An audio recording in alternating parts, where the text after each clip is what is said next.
अखिया खोला बबुआ, बोलब के छोटका दोस्तों, बहुत सारे गायक आए, बहुत सारे गायक चले गए, लेकिन भोजपुरी के पावर स्टार पवन सिंह की तरह गाना गाने वाला कोई गायक शायद भविष्य में भी नहीं आ पाए। लेकिन दोस्तों, ये आपको मानना पड़ेगा, चाहे आप जिस भी स्टार के फैन हो, कि ये बंदा जब भी गाता है तो दिल को छू जाता है। और ये पूरी भारत के लोगों पे अपना राज करता है, उनके दिलों पे अपना राज करता है।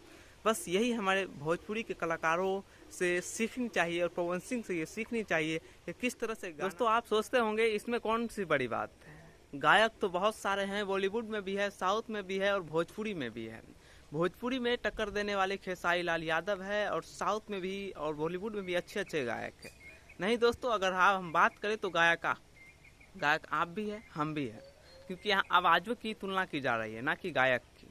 आवाज़ों की बादशाह कहे जाने वाले भारत के और बिहार के एक लौते star power star Pawan Singh है, जो कि आवाज़ों के बादशाह है। उनके आवाज़ों में स्वयं सरस्वती माँ वास करती है, और जब भी वो गाते हैं तो पूरी भारत ये कहने लगता है कि सच में भोजपुरी में अगर कोई इंसान कोई गाता है तो वो भोजपुरी का पावर स्टार। बात तो आपको याद रखना होगा कि जब भी ये बंदा गाता है दिल को छू लेता है।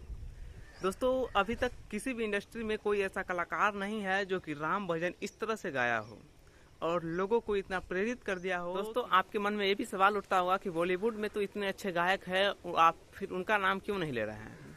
नहीं दोस्तों, गायक तो सभी है, लेकिन आवाज़ों के बादशाह सिर्फ पवन सिंह है, इसलिए उन्हें हम सपोर्ट कर रहे हैं, और आप सबको भी सपोर्ट करने की ज़रूरत है। क्योंकि पवन सिंह अगर लाइव वीडियो में भी कुछ भी बोल देते हैं तो अगले दिन ट्रेंड करने लगता है, लेकिन बॉलीवुड और साउथ वाले जो है उनको याद किया जाता है, उनको बोला जाता है कि आप डायलॉग ऐसा बोलिए, तभी ऐसा होता है।